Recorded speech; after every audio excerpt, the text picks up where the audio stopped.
Today we are going to see and go into the historicity of the existence of Jesus. Today we are going to go through what are the proofs, what are the sources based on which we say that Jesus of Nazareth actually existed, and therefore the topic Jesus, the Son of Man, the historical Jesus, the quest for historical Jesus.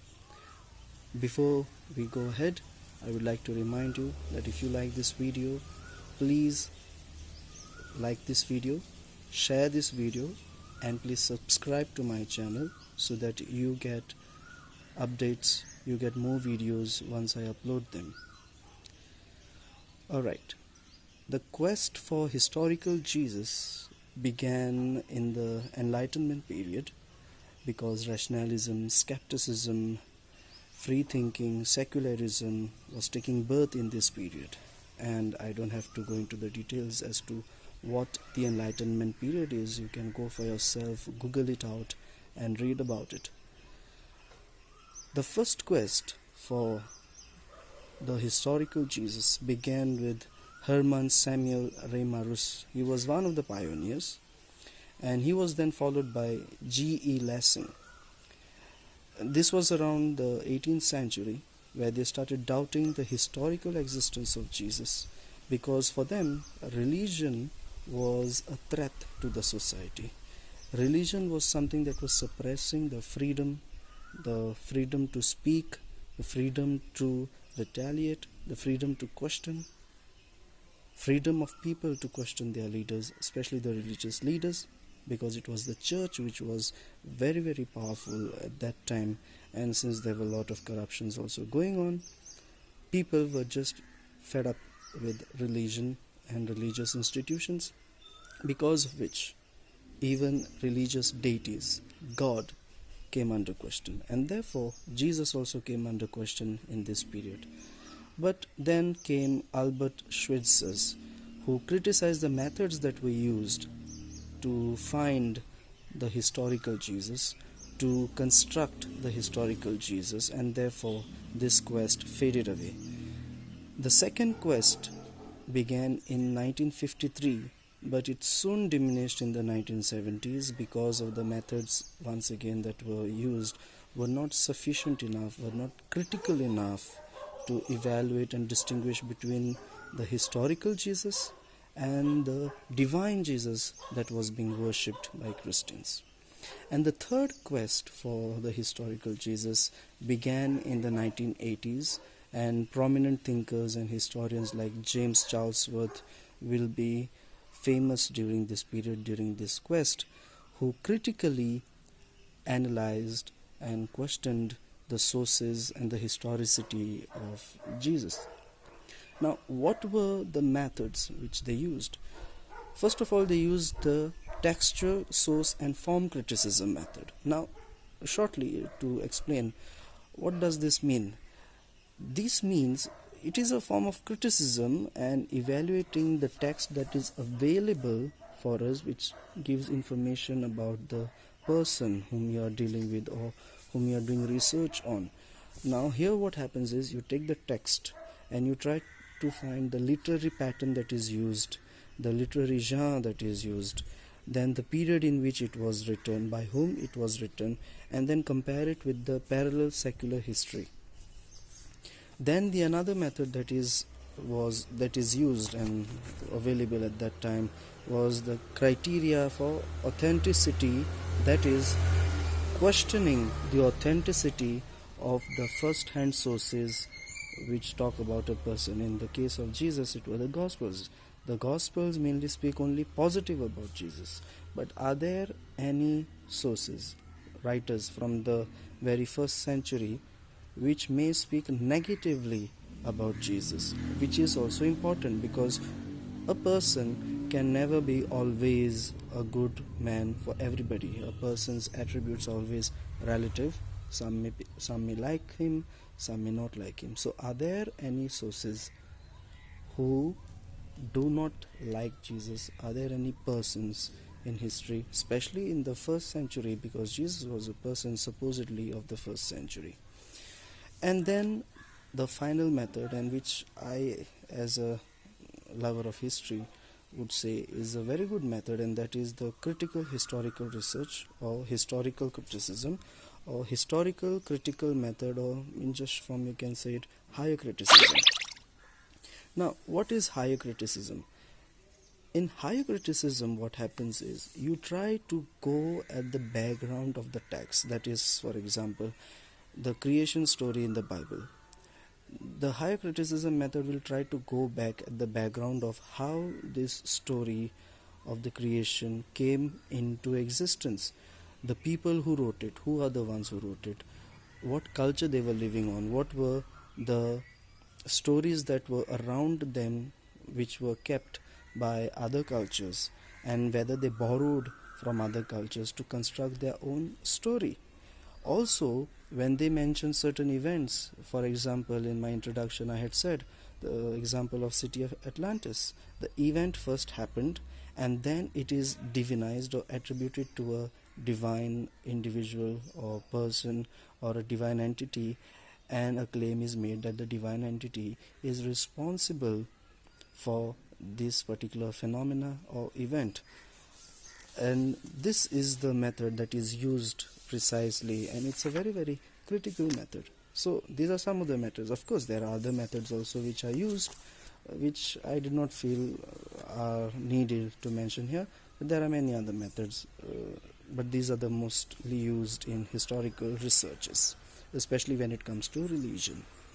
Now, what are the sources that we have which speak about the historical Jesus? First of all, we know that the primary sources are the Gospels, then the letters written by the apostles, the New Testament books, then we have writings by the early first century Christians, the so-called church fathers, who were claimed to be the immediate followers of the 12 apostles. There are letters, and especially Didache. Didache was something that was written in the first century. Didache contained the sayings and instructions that were given by the apostles to their followers and to the communities, what we say church. So these are the sources that will be evaluated. But since Gospels speak about positively about Jesus, they are just kept aside, because you need something which is outside the Bible to confirm whether Jesus was a historical person or not. Because you see, Bible can be manipulated, interpolated, maybe, we are just using the word maybe because we know where we are going to end up later on after we go through this historical research on Jesus. The second sources which historians used were the extra-biblical or non-biblical sources, that is, writings of the first century historians who supposedly should be and are critical or speak negative about Jesus. And there are quite a handful of sources, many sources actually, from early antiquity historians who wrote about Jesus. We have Thallus, he is supposed to be the first non-biblical writer who wrote about Jesus and is claimed to have the first mention of Jesus in his writings. Most of his writings were lost until Sextus Julius Africanus, who lived in around 160 to 240 AD, mentioned him in his book History of the World. He is also mentioned by Georgius Syncellus, who wrote in the year 1800s. He was a Syrian historian, a Byzantine historian, and he mentions Georgius mentions Thallus in his writings, though we don't have first-hand writings of Thallus himself.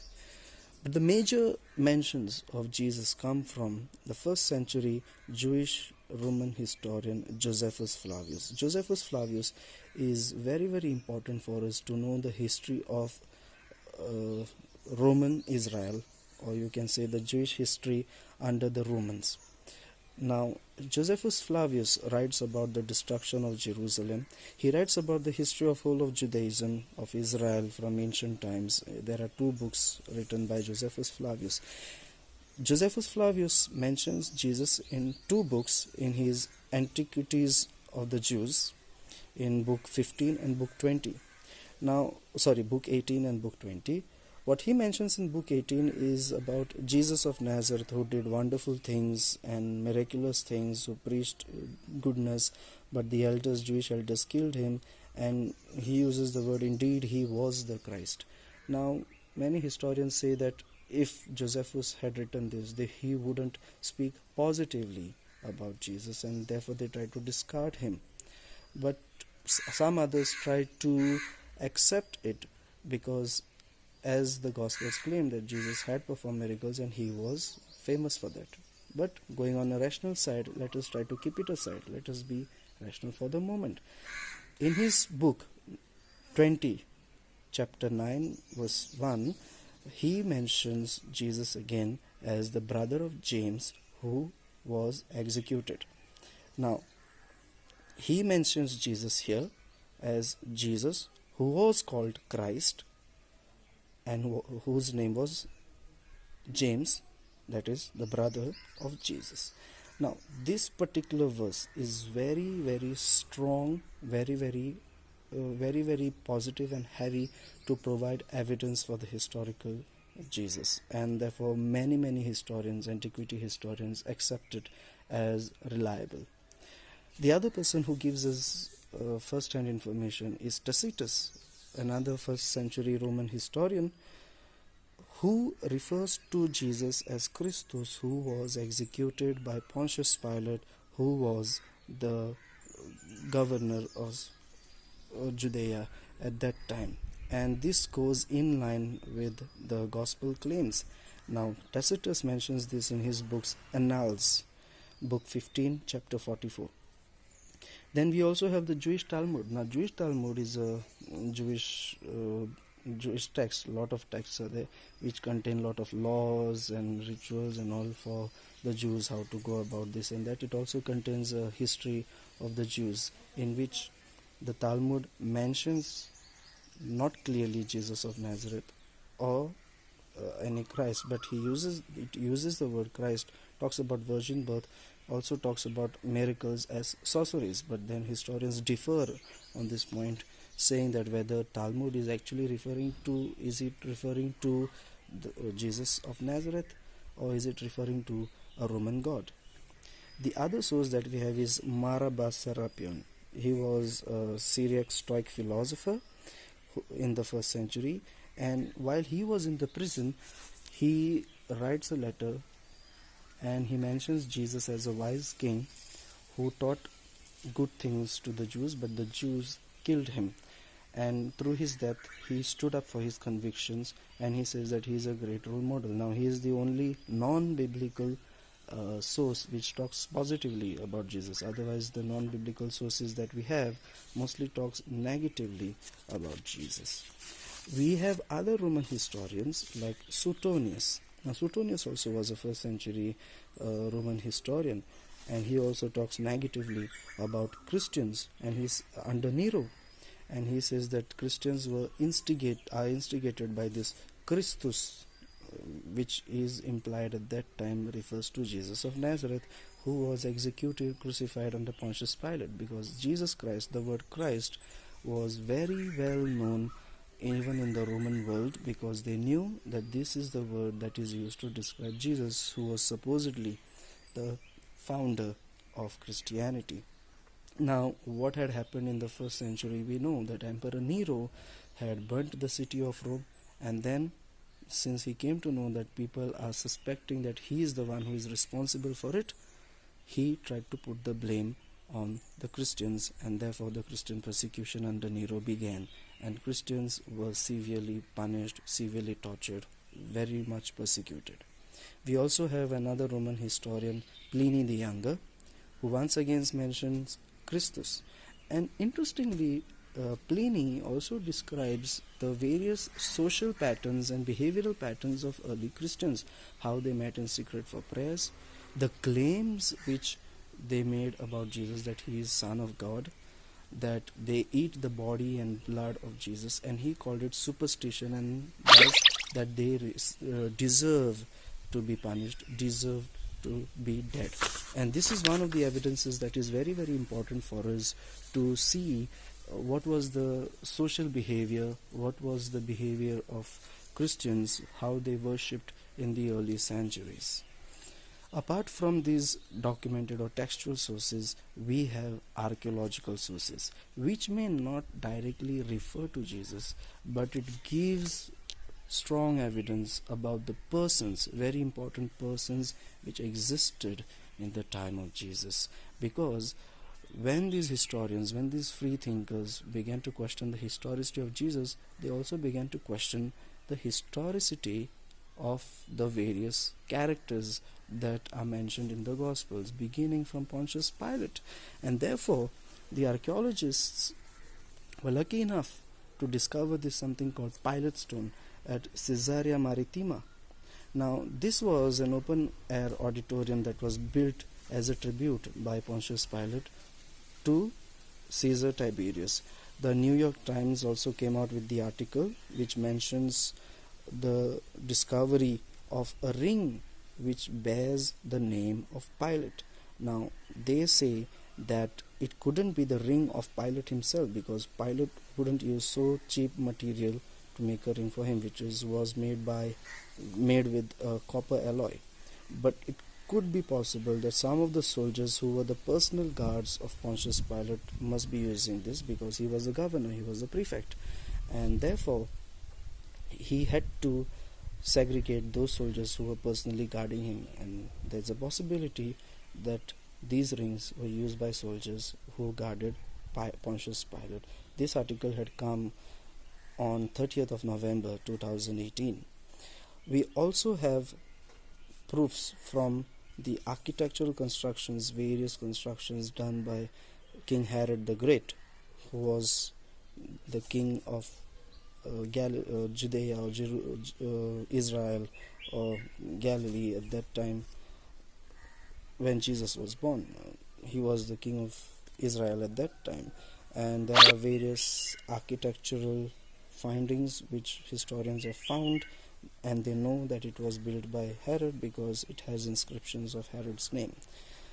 Archaeologists have also discovered a bone box or ossuary which belongs to the high priest Caiaphas, the high priest, Jewish high priest, who wanted Jesus to be killed, who was there, who saw Jesus being crucified on the cross, who saw Jesus that he was dead.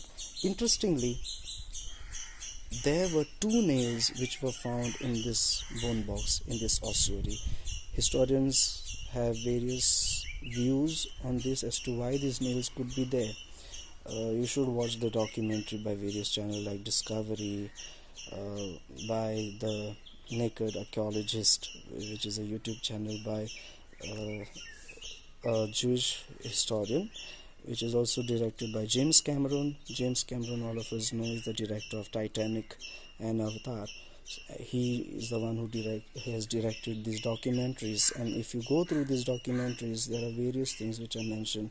These evidences are analyzed, and somehow they believe that these could be the nails which were used to crucify Jesus, and possibly these nails were put in the bone box of Caiaphas as a tribute or as a memory that this was the man who had killed Jesus.